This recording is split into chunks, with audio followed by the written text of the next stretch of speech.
എന്നാലും എന്താണ് ഇങ്ങനെ പോയത്? ഏട്ടായി, ആ അതെ, അമ്മ വിളിച്ചിട്ടുണ്ടായിരുന്നു. ഉത്സവം പോട്ടെ 2 ദിവസം മുന്നേ ചെല്ലാൻ പറഞ്ഞമ്മ.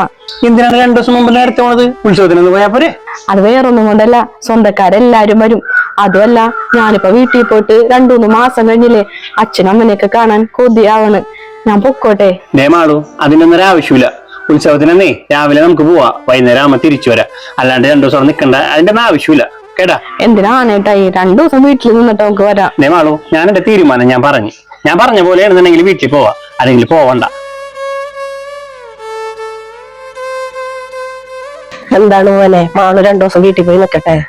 എന്റെ അമ്മേ, ഈ 2 ദിവസം എന്ന് പറഞ്ഞ് പോയിട്ടുണ്ടെന്നുണ്ടെങ്കിലേ 2, 3 ആവും, 3, 4 ആവും. നിങ്ങൾ വരാനായിട്ട് ബുദ്ധിമുട്ടായിരിക്കുള്ളൂ. എന്ത് കാര്യം കിടക്കണം, അവള് ഇവിടെ തന്നെ നിന്നാ മതി. മോനെന്താണ് ചെടി നോക്കിക്കണേ? അത് വേറൊന്നുമല്ല, ഇത് നോക്കേ. ഞാനേ കൂട്ടുകാരന്റെ വീട്ടിൽ നിന്ന് കൊണ്ടുവന്ന ചെടിയാണ്. അവിടെ നിക്കണാണെങ്കിൽ നല്ല ഭംഗിയായിരുന്നു. അപ്പൊ അതിന്റെ ഒരു കൊമ്പ് പൊടിച്ചൊന്ന് കുത്തിയാണ്. പക്ഷേ പിടിച്ചില്ലാമേ. എന്ത് പറ്റുന്ന ഉണങ്ങിപ്പോയത്? ഞാൻ നോക്കിയേ. ഉണങ്ങിപ്പോയല്ലേ? അല്ല മോനൊരു കാര്യം അറിയോ? എന്താണ്? മോനെ, വലുതായതിനു ശേഷം പറിച്ചു നട്ടാൽ പിടിക്കുന്ന ഒന്നേ ഉള്ളൂ ഈ ലോകത്ത്. അതെന്താണെന്ന് അറിയാമോ മോന്? എന്താണ്? അത് പെണ്ണാണ്. മോന് മനസ്സിലാക്കാൻ പറ്റുമെന്ന് മനസ്സിലാക്ക്. എന്നാ